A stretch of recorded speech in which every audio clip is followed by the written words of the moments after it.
الحمد لله نحمده ونستعينه ونستغفره ونؤمن به ونتوكل عليه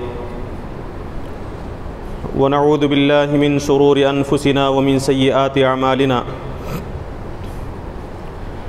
من يهده الله فلا مضل له ومن يضلله فلا هادي له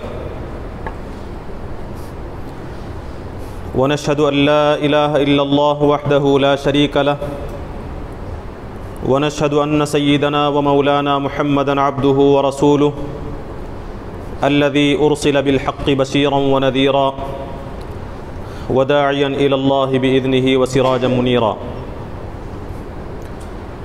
أما بعد فإن أصدق الحديث كتاب الله وخير الهدي هدي محمد صلى الله عليه وسلم وشر الأمور محدثاتها وكل محدثة بدعة وكل بدعة ضلالة وكل ضلالة في النار.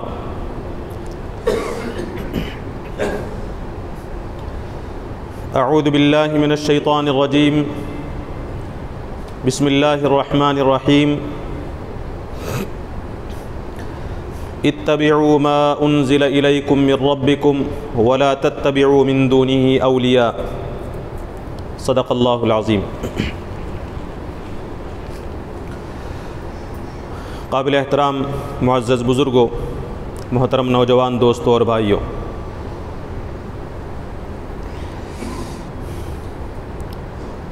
اللہ تبارک و تعالی نے انسانوں کی ہدایت کے لیے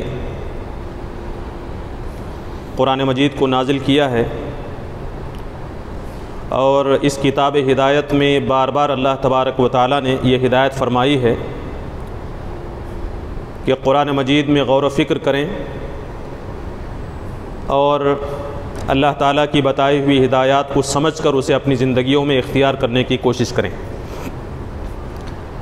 اور اللہ تعالیٰ نے یہ فرمایا ہے کہ اطاعت اور اتباع صرف اللہ تعالیٰ کی اور اللہ کے حکم کے مطابق انبیاء علیہ الصلاۃ والسلام کی، نبی کریم صلی اللہ علیہ وسلم کی جائے گی. قرآن مجید میں اللہ تبارک و تعالی نے یہ فرمایا ہے کہ ہم نے قرآن مجید کو نصیحت کے لیے نازل کیا ہے. قرآن مجید کتاب ہدایت ہے، واعظ و نصیحت کی، موعظت کی کتاب ہے. لہٰذا اہل ایمان کی خصوصیت کے ساتھ اور بالعموم تمام انسانوں کی یہ ذمہ داری ہے کہ قرآن مجید کو جاننے اور اسے سمجھنے کی کوشش کرے. اور اللہ تعالیٰ نے یہ بھی فرمایا ہے کہ وَلَقَدْ يَسَّرْنَا الْقُرْآنَ لِلذِّكْرِ فَهَلْ مِن مُدَّكِرٍ، کہ قرآن مجید سے نصیحت حاصل کرنا، قرآن مجید سے رہنمائی حاصل کرنا اور قرآن کے ذریعے سے اللہ تبارک و تعالیٰ کی ہدایت کے راستے کو معلوم کرنا، اللہ تبارک و تعالیٰ نے اسے مشکل نہیں بنایا ہے، بلکہ فرمایا کہ یسرنا، ہم نے اسے آسان بنایا. کس لیے آسان بنایا؟ للذکر، تاکہ اس سے نصیحت حاصل کی جائے. تو دو باتیں اللہ تبارک و تعالیٰ نے بیان فرمائی. ایک تو یہ کہ اس سے نصیحت حاصل کرنا آسان ہے، اور دوسرا یہ کہ اس سے نصیحت حاصل کرنے کے لیے انسان اس میں غور و فکر کرے، تدبر کرے. تو ان دونوں آیات کی روشنی میں اہل ایمان کی یہ ذمہ داری ہوتی ہے کہ قرآن کو سمجھنے کی کوشش کریں. قرآن فہمی یہ انتہائی ضروری چیز ہے. قرآن کو سمجھے بغیر، قرآن مجید کی ہدایت اور رہنمائی کو حاصل کیے بغیر انسان کامیاب نہیں ہو سکتا. یہ قرآن مجید کا اعلان ہے. بے شمار احادیث، بہت ساری آیات ہیں جو اس پر دلالت کرتی ہیں. اس پر تفصیلی گفتگو اس سے پہلے ہو چکی ہے.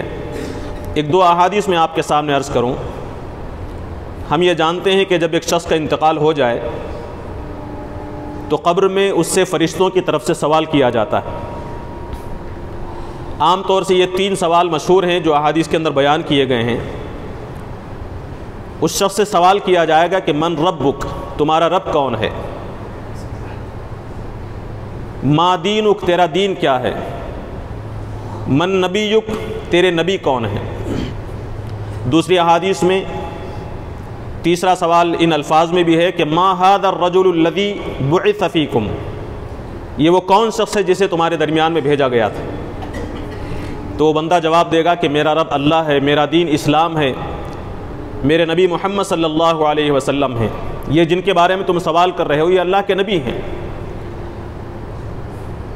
بعض احادیث میں اس کے بعد ایک اور سوال کا اضافہ کیا گیا، جب ان 3 سوالوں کے جوابات بندہ دے دے گا تو ان فرشتوں کی طرف سے یہ سوال کیا جائے گا کہ ما یدریک، تجھے یہ باتیں کیسے معلوم ہوئیں، تجھے کیسے معلوم ہوا کہ تیرا رب اللہ ہے، تیرا دین اسلام ہے، یہ محمد صلی اللہ علیہ وسلم ہے، اللہ کے نبی ہے، اس کا علم تجھے کیسے ہوا؟ تو وہ جواب دے گا کہ قرأت الکتاب، میں نے اللہ کی کتاب پڑھی، فآمنت بہ، میں اس پر ایمان لایا، وصدقت، اور اس کی تصدیق کی۔ اس حدیث سے، اس سوال و جواب سے معلوم ہوتا ہے کہ ایک بندہ جب قرآن مجید کو پڑھے گا، قرآن مجید پر ایمان لائے گا، قرآن مجید کو سمجھے گا، تب اسے حقیقت کے اعتبار سے یہ حقیقت اس کے سامنے کھلے گی کہ یقیناً اللہ تبارک و تعالی رب ہے، وہی حاکم ہے، وہی خالق ہے، وہی مطاع ہے، وہی اطاعت کے قابل ہے، اور دین اسلام کے سوا کوئی دین، کوئی طریقہ، کوئی ازم ایسا نہیں ہے جس کی اتباع کی جائے، جسے انسانی زندگی میں اختیار کیا جائے۔ یہ کیسے معلوم ہوگا؟ یہ معلوم ہوگا قرآن مجید کے ذریعے سے۔ تو اس سے بھی اس اہمیت کا احساس ہوتا ہے، اندازہ ہوتا ہے کہ قرآن مجید کو سمجھنا کتنا ضروری ہے۔ اور نبی کریم صلی اللہ علیہ وسلم نے یہ حدیث بھی بیان فرمائی ہے، جسے عام طور سے لوگوں میں ایک ٹکڑے کو ہٹا کر بیان کیا جاتا ہے، یا پھر یہ کہ ساری تفصیل یا پھر دیگر احادیث کو سامنے رکھے بغیر ایک حدیث پیش کی جاتی ہے کہ جو بندہ حفظ قرآن کرے اس کے والدین کو سر پر تاج پہنایا جائے گا۔ اس حدیث کو نظر انداز کیا جاتا ہے کہ نبی کریم صلی اللہ علیہ وسلم نے فرمایا کہ من قرأ القرآن، جو شخص قرآن مجید کو پڑھے، وتعلمہ، اور قرآن کا علم حاصل کرے، وعمل بہ، اور قرآن مجید پر عمل کرے، البس والداہ یوم القیامت تاجا من نور، اس کے والدین کو قیامت کے دن نور کا تاج پہنایا جائے گا۔ تو والدین نور کے تاج کے مستحق اس وقت ہوں گے جب قرآن مجید کو پڑھا جائے اور اس پر عمل کیا جائے۔ تو یہ احادیث بتاتی ہیں کہ قرآن مجید پر عمل ضروری ہے، اور قرآن مجید پر عمل کرنے کے لیے قرآن فہمی ضروری ہے، قرآن کو سمجھنا ضروری ہے۔ یہ جو بار بار آپ کے سامنے یہ بات بیان کی جاتی ہے کہ قرآن مجید کو سمجھنا چاہیے، قرآن مجید کو غور و فکر کرنا چاہیے، اس کا کیا مطلب ہے؟ کیا کوئی بھی شخص اپنے اندازے کے مطابق، اپنی معلومات کے مطابق قرآن مجید کو سمجھنا شروع کر دے اور اس کے مطابق عمل کرنا شروع کر دے، یا پھر تھوڑی بہت عربی سے اسے واقفیت ہو، تھوڑا بہت اسے علم حاصل ہو جائے، پھر اس کے بعد اپنی عقل استعمال کرتے ہوئے قرآن آیات کا، قرآن کے احکام کا مفہوم وہ شخص متعین کر سکتا ہے؟ اس چیز کی وضاحت مجھے آج آپ کے سامنے کرنی ہے۔ بنیادی حقیقت ہم اپنے ذہن میں رکھیں کہ قرآن مجید اللہ تبارک و تعالیٰ کی کتاب ہے۔ قرآن مجید یہ وہی کتاب ہے جو انسانیت کے لیے صراط مستقیم کی نشاندہی کرتی ہے۔ قرآن مجید ہی وہ کتاب ہے جس کے ذریعے سے عقائد اور عبادات کی شکلیں متعین ہوتی ہیں، معیشت اور معاشرت کی تفصیلات کی وضاحت ہوتی ہے، مورل ویلیوز جس سے معلوم ہوتے ہیں، اخلاقی اقدار متعین ہوتے ہیں۔ قرآن مجید ہی وہ کتاب ہے جس کے ذریعے سے اللہ تعالیٰ کی پسند اور ناپسند معلوم ہوتی ہے کہ کیا اللہ تعالیٰ کو پسند ہے، کیا ناپسند ہے، کیا حلال ہے، کیا حرام ہے، کیا حق ہے اور کیا باطل ہے، کیا جائز ہے، ناجائز ہے۔ اس کے حدود اگر متعین ہوتے ہیں تو قرآن مجید کے ذریعے سے متعین ہوتے ہیں۔ قرآن مجید ہی وہ کتاب ہے جس سے عالمگیر اسلام کے قوانین متعین ہوتے ہیں۔ یہ کوئی معمولی کتاب نہیں ہے۔ قرآن مجید وہ کتاب ہے جس سے دین اور مذہب، عقائد اور عبادات، معاملات، معاشرت، معیشت، سیاست، تمدن، عدل و انصاف کے تمام قوانین قرآن مجید کے ذریعے سے متعین ہوتے ہیں۔ ان چیزوں میں سے کسی بھی راہ کی طرف اگر کوئی شخص رہنمائی حاصل کرنا چاہے تو سوائے قرآن مجید کے کسی اور ذریعے سے حاصل نہیں کر سکتا، یا پھر قرآن کی تشریح کو چھوڑ کر صراط مستقیم حاصل نہیں کر سکتا۔ جب یہ حقیقت ہے تو ظاہر سی بات ہے کہ قرآن مجید کے کسی مفہوم کو بیان کرتے ہوئے ایسا مفہوم بیان کرنا جو قرآن مجید کے اللہ تبارک و تعالیٰ کی مراد اور اس کے منشا کے خلاف ہو، ظاہر سی بات ہے کہ انسانیت کے لیے تباہی کا دروازہ کھولنے والی چیز ہے۔ ہم جب یہ کہتے ہیں کہ قرآن اللہ تعالیٰ کی کتاب ہے تو اس کا مطلب یہ ہوتا ہے کہ قرآن مجید کے اندر جتنی بھی صورتیں ہیں، جتنی آیات ہیں، جتنے الفاظ ہیں، جتنے حروف ہیں، ان میں سے ایک لفظ، ایک حرف بھی ایسا نہیں ہے جو اللہ تعالیٰ کے علاوہ کسی اور کی طرف سے اس میں شامل کر دیا گیا. کیا ہمارا یہ عقیدہ ہے کہ قرآن مجید کے اندر کوئی ایک لفظ ایسا ہے جو اللہ کے علاوہ کسی اور نے اس میں شامل کیا ہو؟ نہیں، ہمارا ایمان ہے. اگر کوئی شخص یہ سمجھتا ہے کہ قرآن مجید کے اندر کچھ باتیں نبی کی بھی بیان کر دی گئی ہیں، کچھ آیات نبی نے بھی اپنی طرف سے نعوذ باللہ شامل کر لی ہیں، یا پھر جبریل علیہ السلام کی کچھ اپنی خواہشات اس کے اندر بیان کر دی گئی ہیں، یا پھر شیطان نے کوئی آیت اس میں اتار دی ہے، اس میں ٹھونس دی ہے، اگر یہ تصور کسی کے اندر پیدا ہو جائے تو وہ ایمان سے خارج ہو جاتا ہے. قرآن مجید اللہ کی کتاب ہے کا مطلب یہ ہوا کہ قرآن مجید کی تمام آیتیں، تمام الفاظ، سارے حرکات، سارے حروف اللہ تبارک و تعالیٰ کی طرف سے نازل شدہ ہیں. اس میں بھی کوئی بھی چیز غیر اللہ کی طرف سے شامل کردہ نہیں ہے. اب اگر کوئی شخص قرآن مجید کے مفہوم کو بیان کرتے ہوئے، قرآن مجید کی تشریح بیان کرتے ہوئے اس کا کوئی مفہوم بیان کرے، قرآن مجید کی کسی آیت کا ہم کوئی مفہوم بیان کرتے ہیں، تو اس کا مطلب یہ ہے کہ ہم یہ کہہ رہے ہیں کہ اس آیت سے اللہ تبارک و تعالیٰ کی مراد یہ ہے، اس آیت سے اللہ تبارک و تعالیٰ یہ بتانا چاہتا ہے. آپ اندازہ کریں کہ کوئی شخص قرآن کی تفسیر کرتے ہوئے، قرآن کے معنی اور مفہوم کو بیان کرتے ہوئے کوئی ایسا مفہوم بیان کر دے جو اللہ تبارک و تعالیٰ کا منشا نہیں ہے، اللہ تعالیٰ کی مراد نہیں ہے، تو اندازہ کر سکتے ہیں کہ کتنی بڑی تباہی اور ہولناکی کا دروازہ اس کے لیے کھل جائے گا. اسی لیے نبی کریم صلی اللہ علیہ وسلم نے، صحابہ کرام نے، اہل علم نے قرآن مجید کو سمجھنے کے اصول متعین فرمائے کہ قرآن مجید کو کیسے سمجھا جائے گا. ایسا نہیں کہ الل ٹپ اس کا کوئی قانون نہیں ہے، اس کے کوئی اصول نہیں ہے، جو چاہے جس طرح چاہے سمجھ سکتا ہے. نہیں، قرآن مجید کو سمجھنے کے لیے، قرآن فہمی کے لیے اصول متعین کیے گئے ہیں، جو میں آج آپ کے سامنے عرض کروں گا مختصراً. قرآن مجید کو سمجھنے کے لیے سب سے پہلا اصول یہ ہے کہ قرآن کو قرآن ہی سے سمجھا جائے. قرآن مجید کی کسی آیت کا، کسی جملے کا، کسی حکم کا وہ مفہوم بیان نہیں کیا جا سکتا جو خود قرآن کے خلاف ہو، وہ مفہوم بیان نہیں کیا جا سکتا. قرآن مجید کو سب سے پہلے قرآن سے سمجھنے کی کوشش کی جائے گی. کیوں؟ اس لیے کہ القرآن یفسر بعضہ بعضا، کہ قرآن مجید کا بعض حصہ دوسرے حصے کی تشریح کرتا ہے، تفسیر کرتا ہے. قرآن کا کوئی مفہوم ایسا نہیں بیان کیا جا سکتا جو خود قرآن مجید کے خلاف ہو. خود قرآن مجید میں اللہ تبارک و تعالیٰ نے فرمایا کہ ثم ان علینا بیانہ، کہ قرآن مجید کی تشریح کرنا، قرآن مجید کو کھول کر بیان کرنا، اسے بیان کر دینا، یہ ہماری ذمہ داری. ان علینا بیانہ، ہماری ذمہ داری ہے کہ ہم اس کی تشریح کریں گے. اللہ تبارک و تعالیٰ نے اس کی وضاحت کو اپنی ذمہ لیا ہے. چنانچہ آپ قرآن مجید کی وضاحت کرتے ہوئے، قرآن مجید کے معنی اور مفہوم کو سمجھتے ہوئے قرآن کا کوئی ایسا مفہوم متعین کر لیں جو خود قرآن کے خلاف ہو تو اس مفہوم کا اعتبار نہیں کیا جائے گا. مثال کے طور پر قرآن مجید کے اندر شراب کے سلسلے میں حکم ہے. یہ فرمایا گیا کہ فیہما اثم کبیر یسألونک عن الخمر والمیسر، جوئے کے بارے میں لوگ آپ سے سوال کرتے ہیں، شراب کے بارے میں سوال کرتے ہیں. قرآن نے کیا جواب دیا؟ قل فیہما اثم کبیر، اے نبی صلی اللہ علیہ وسلم آپ فرما دیجئے کہ جوئے اور شراب میں بہت بڑا نقصان ہے، گناہ ہے، خرابیاں ہیں اس کے اندر. ومنافع للناس، اور لوگوں کے لیے اس میں نفع بھی ہے، فائدہ بھی ہے. اب کوئی شخص اس آیت کو لیا اور یہ کہے کہ قرآن میں خود اللہ نے فرمایا ہے کہ جوئے اور سود کے اندر فائدہ بھی موجود ہے، لہذا چلو اسے اختیار کیا جائے، تو کیا اس معنی اور مفہوم کا اعتبار کیا جائے گا؟ جبکہ یہی چیز قرآن مجید کی دوسری آیات کے خلاف ہے. قرآن نے کیا فرمایا؟ قرآن مجید کے اندر واضح طور سے فرمایا گیا کہ انما الخمر والمیسر، کہ شراب اور جوا. آگے اللہ نے فرمایا کہ رجسن، یہ نجس ہیں، ناپاک ہیں، حرام ہیں، من عمل الشیطان، شیطان کے اعمال میں سے. لہذا شراب کا اگر کوئی شخص حکم جاننا چاہے اور وہ یہ کہے کہ قرآن مجید میں کہا گیا کہ لا تقربوا الصلاۃ وانتم سکارا، کہ تم نماز کے قریب نہ جاؤ اس حال میں کہ تم نشے میں رہو، اس کا مطلب یہ ہے کہ نشے کی حالت میں نماز کے قریب جانے سے منع کیا گیا ہے، نشہ کرنے سے منع نہیں کیا گیا، لہذا شراب پینا جائز ہے. کوئی شخص یہ مفہوم بیان کرے تو اس مفہوم کا اعتبار نہیں ہوگا. ان آیات کی تشریح کرتی وہ آیت جس میں اللہ تعالیٰ نے فرمایا کہ انما الخمر والمیسر والانصاب والازلام رجس من عمل الشیطان، کہ یہ شراب اور جوئیں، یہ پاسے، یہ جتنی بھی چیزیں ہیں یہ رجس ہیں، گندگی ہیں، ناپاک ہیں. فجتنبوہ، تم اس سے پرہیز کرو، یہ تمہارے لیے حرام ہے. تو شراب کے حکم کو سمجھنے کے لیے جب تک کہ تمام آیات سامنے نہ رکھی جائیں گی اس وقت اللہ تعالیٰ کا مفہوم، اللہ تعالیٰ کی منشا اور مراد نہیں سمجھی جا سکتی. قرآن مجید کے ایک دوسرے مقام پر روزوں کی فرضیت کا حکم سورہ بقرہ ہم اٹھاتے ہیں. رمضان میں ان آیات کو کثرت سے آپ کے سامنے بیان کیا جاتا ہے. یہ کہا گیا کہ یا ایھا الذین آمنوا، اے ایمان والو، کتب علیکم الصیام، تم پر روزے فرض کیے گئے۔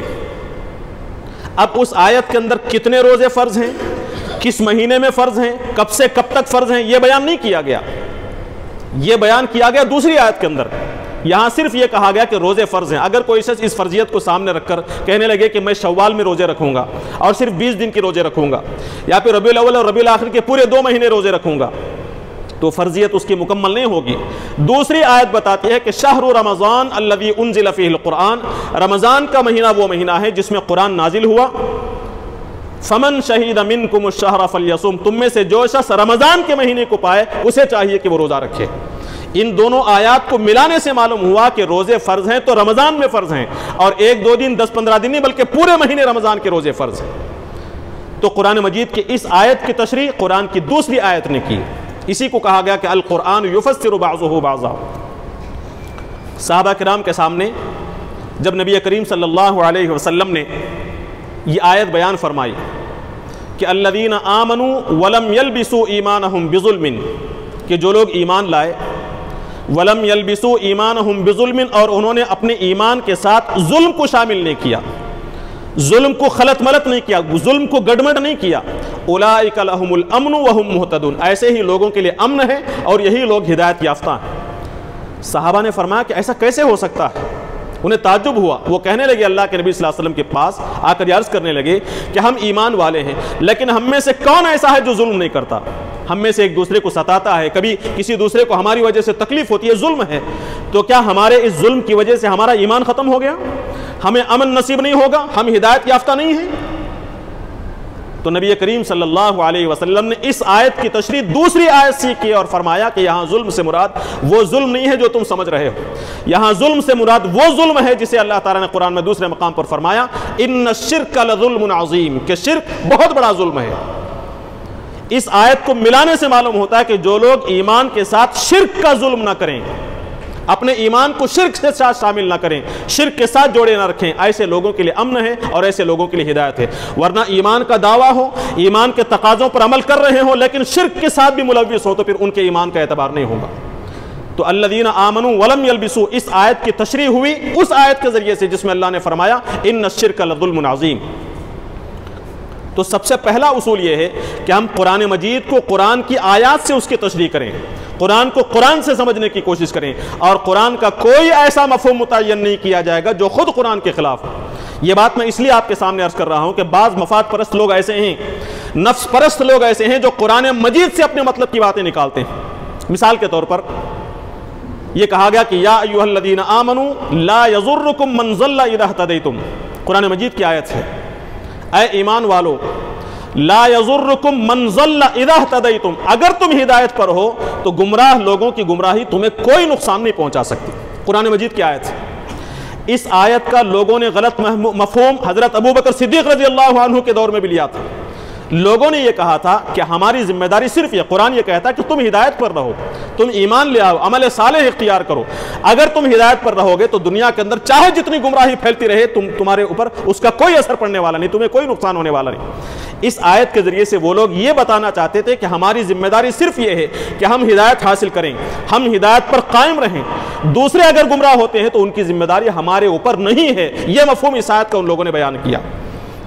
تو حضرت ابوبکر صدیق رضی اللہ عنہ نے فرمایا تھا اس موقع پر کہ اے لوگوں، قرآن کی یہ آیت تمہیں دھوکے میں نہ ڈالے، تم یہ نہ سمجھو کہ تم اگر ہدایت پر رہو گے تو دوسروں کی گمراہی نقصان نہیں پہنچائے گی، تمہاری کوئی ذمہ داری نہیں ہے، یہ مفہوم اس کا ہرگز نہیں ہے۔ پھر فرمایا خدا کی قسم جب تک تم حق کو نہیں پھیلاؤ گے، ظالم کا ہاتھ نہیں پکڑو گے، برائیوں کے خلاف آواز نہیں اٹھاؤ گے، تم خدا کی پکڑ سے بچ نہیں سکتے۔ کیا مطلب؟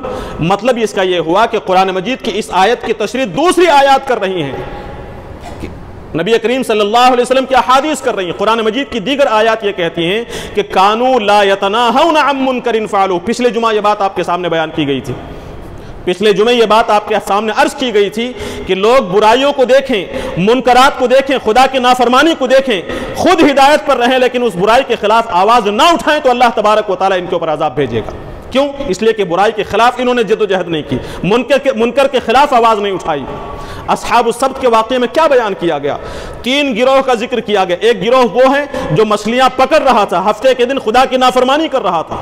ایک گروہ وہ ہے جو اس نافرمانی سے بچا ہوا تھا اور اس نافرمانی کرنے والی قوم کو برائی سے بچانے کی کوشش کر رہا تھا، خود بھی بچا ہوا ہے اور دوسروں کو برائی سے بچا رہا ہے۔ تیسرا گروہ وہ تھا جو خود تو برائی سے بچا ہوا تھا لیکن دوسروں کو گمراہی سے بچا نہیں رہا تھا۔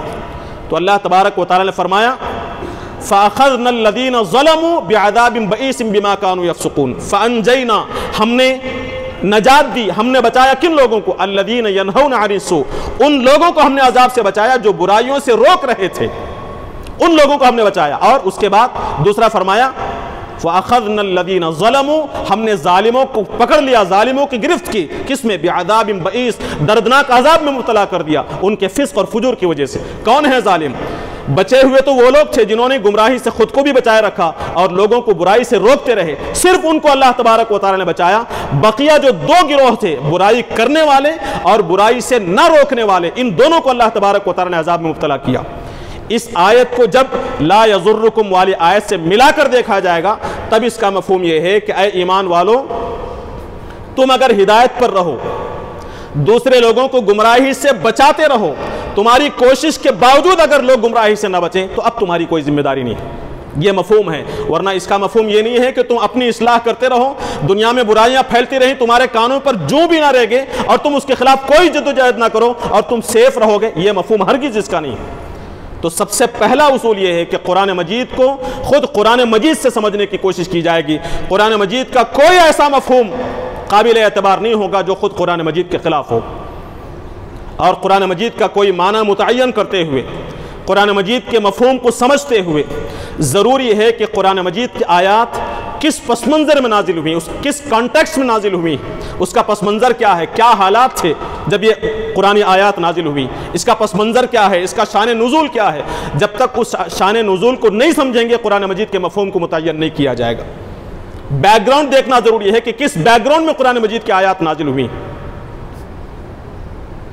اس کا لحاظ نہ کرنے کے نتیجے میں آج بہت سارے لوگ ایسے ہیں جو ایسی آیات کو جو مدنی دور میں میدان جنگ میں نازل کی گئی ہیں، ایسی آیات کو عام حالات پر فٹ کرتے ہیں۔ یہ جو اسلام پر قرآن کے خلاف جو اعتراضات کیے جاتے ہیں غیر مسلموں کی طرف سے، ان میں سے یہ کہا جاتا ہے کہ قرآن مجید نے مسلمانوں کو غیر مسلموں کے خلاف اکسایا ہے، کفار کے خلاف اکسایا ہے، کفار کو قتل کرنے کی دھمکی دی ہے، جہاں کہیں بھی کفار ملے انہیں قتل کر دیا جائے۔ یہ قرآن مجید کی جو آیات پیش کی جاتی ہیں یہ آؤٹ آف کانٹیکسٹ پیش کی جاتی ہیں، اس کے پس منظر کو نظر انداز کر کے پیش کی جاتی ہیں۔ وہ آیات ہیں جو میدان جنگ کے موقع پر جس وقت جنگ واجب ہو چکی ہو اس وقت نازل شدہ آیات ہیں، ورنہ دوسری آیات ایسی موجود ہیں جس میں یہ کہا گیا کہ کوئی شخص ناحق کسی انسان کو قتل کرتا ہے تمام انسانوں کو قتل کرنے کے برابر، کوئی شخص ایک انسان کو زندگی دیتا ہے گویا کہ اس نے تمام انسانوں کو زندگی دے دی۔ اگر یہ چیز ذہن میں نہیں رہے گی تو ایسا محسوس ہوگا کہ قرآن مجید کی خود آیات خود قرآن کے خلاف ہیں۔ ایک جگہ تو قرآن تو یہ کہتا ہے کہ کسی انسان کو قتل کرنا تمام انسان کو قتل کرنے کے برابر ہے، اور دوسری طرف قرآن یہ کہتا ہے کہ کافر جہاں بھی ملے انہیں قتل کر دو۔ ان دونوں میں کتنا تضاد ہے، کتنے مخالفت ہے دونوں کے اندر۔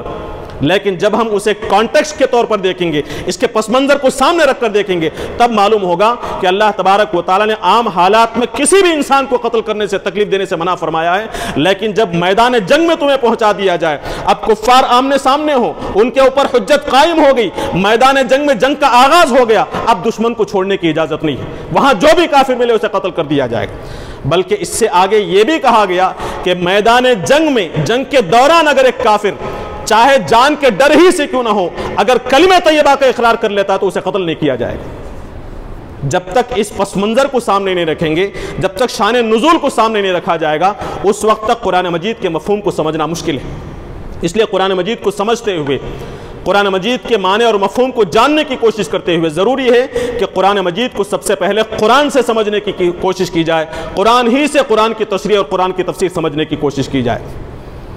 دوسری بات جو مجھے آپ کے سامنے رکھنی ہے، وضاحت انشاءاللہ میں آگے کروں گا، اب چونکہ موقع بہت کم ہے، وقت ختم ہو چکا ہے، اس وجہ سے مختصراً آپ کے سامنے بات رکھوں۔ سب سے پہلے تو قرآن کو قرآن سے سمجھنے کی کوشش کی جائے گی، اور مزید جیسا کہ میں نے کہا قرآن مجید کی آیات کو سمجھتے ہوئے اگلے پچھلے ٹکڑوں کو نظر انداز نہیں کیا جائے گا۔ ایسا نہیں ہو سکتا کہ قرآن مجید کی ایک آیت کا ہم مفہوم سمجھنا چاہ رہے ہیں، اس سے پہلے کی جو آیات ہیں اسے پوری طرح نظر انداز کر دیا جائے، آگے کیا باتیں بیان کی گئی ہیں اسے پوری طرح نظر انداز کر دیا جائے اور پھر اس کا ایک معنی متعین کیا جائے، یہ غلط ہے۔ سیاق اور سباق سے اگلی آیات اور پچھلی آیات سے جوڑ کر اس کا جو مفہوم ہوگا اسے سمجھا جائے گا۔ ایک مثال میں آپ کے سامنے دوں، سورہ نجم کا جب نزول ہوا، والنجم اذا ہوا ما ضل صاحبکم وما غوا، سورہ نجم کے نزول کے موقع پر افرأیتم اللات والعزى ومناة الثالثة الاخرى، یہ آیات جب نازل ہوئی آپ کو معلوم ہوگا کہ یہ جس وقت حبشہ کی ہجرت ہو چکی تھی، اس کے بعد نبی کریم صلی اللہ علیہ وسلم پر یہ سورت نازل ہوتی ہے۔ اس سورت کے نزول کے موقع پر ایک عجیب و غریب قسم کا واقعہ پیش آیا۔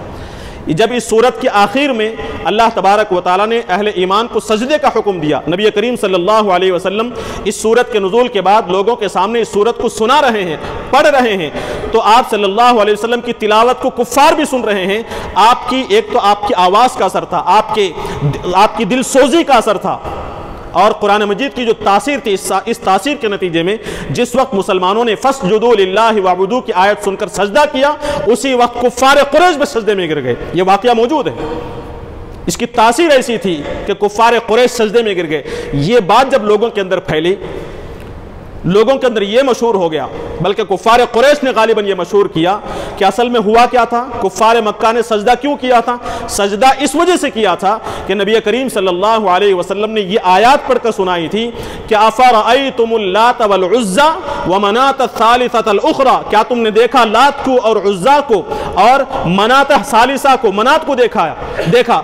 اس کے بعد رسول اللہ صلی اللہ علیہ وسلم نے یہ آیات پڑھی، تلک الغرانیق العلیٰ وان لشفاعتہن لترتجا، ان شفاعتہن لترتجا، کہ یہ ایسے معبود ہیں، یہ اللہ کے چہیتے ہیں کہ ان کی شفاعت قبول کی جائے گی۔ یہ دو آیات کا اضافہ کر دیا گیا، ان دونوں آیات کا اضافہ کیا گیا اور یہ کہا گیا کہ چونکہ اللہ کے نبی صلی اللہ علیہ وسلم نے ہمارے لات کو، ہمارے منات کو، ہمارے عزیٰ کو معبود کے طور پر تسلیم کیا ہے، خدا کے چہیتے کے طور پر تسلیم کیا ہے، اور حضور نے فرمایا کہ ان کی شفاعت قیامت کے دن قبول کی جائے گی، لہذا کفار مکہ نے کہا کہ ہمارے اور حضور کے درمیان میں اب کوئی اختلاف نہیں ہے، لہذا چلو خدا کے سامنے سجدہ کیا جائے۔ یہ بات پھیلا دی گئی۔ تفاسیر اٹھا کر آپ دیکھیں، آپ کو معلوم ہوگا کہ یہ جو بیت میں جو دو آیات نازل کی، اگرچہ کہ قرآن مجید کے اندر وہ موجود نہیں ہے، لیکن اسے پھیلایا گیا اور یہ کہا گیا کہ حضور نے، محمد صلی اللہ علیہ وسلم نے یہ دو آیات پڑھی ہیں۔ ان آیات کو اگر آپ پچھلی آیات سے جوڑ کر دیکھیں گے، اگلی آیات سے جوڑ کر دیکھیں گے تو آپ کو معلوم ہوگا کہ ان میں کوئی ربط نہیں ہے۔ پہلے تو کہا گیا کہ منات، یہ لات اور عزیٰ، ان کی کوئی حیثیت نہیں ہے، اور اس کے بعد کی آیات میں کہا جا رہا ہے کہ کیا تم نے فرشتوں کو اللہ کی بیٹیاں بنا لیا ہے؟ یہ تمہاری عقل میں آنے والی چیزیں ہیں۔ دونوں طرف لات اور عزیٰ کی مخالفت کی جا رہی ہیں، اور بیچ میں دو آیتوں میں یہ کہا گیا کہ یہ بہت اچھی چیزیں ہیں، ان کی شفاعت قبول کی جائے گی۔ کیا ایسا کوئی مفہوم قرآن میں ہو سکتا ہے؟ جب آؤٹ آف کانٹیکسٹ نکال کر دیکھیں گے یا پھر اگلی پچھلی آیات سے اس کا ربط ختم کر کے آپ دیکھیں گے تو پھر اس کا مفہوم ہی الگ ہوگا۔ اس وجہ سے مفسرین یہ فرماتے ہیں کہ ایک من گھڑت واقعہ ہے جو لوگوں نے پھیلا دیا، اور نعوذ باللہ بعض مفسرین نے بھی اسے قبول کیا، لیکن خود یہ دو آیات ایسی ہیں جو خود قرآن مجید کی تمام قرآن کی تمام آیات کے خلاف ہیں، نبی کریم صلی اللہ علیہ وسلم کے بیان کردہ عقیدے کے خلاف ہیں اور عقیدے شفاعت کے خلاف ہیں، لہٰذا ان آیات کو قبول نہیں کیا جائے گا۔ تو سب سے پہلی بنیادی چیز یہ ہے کہ جب ہم قرآن مجید کو سمجھنا چاہیں، ضروری ہے کہ قرآن مجید کو قرآنی آیات سے سمجھنے کی کوشش کی جائے۔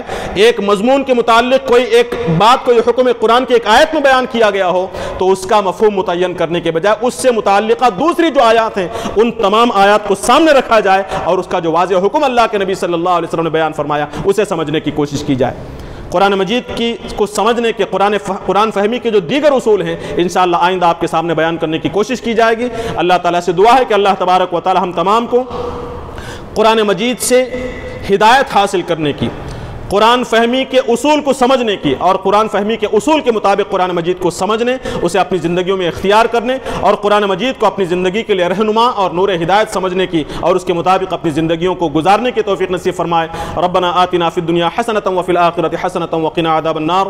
بارک اللہ لنا ولکم فی القرآن العظیم ونفعنا وإیاکم بالآیات والذکر الحکیم، انہ تعالی جواد کریم ملک بر الرؤوف الرحیم۔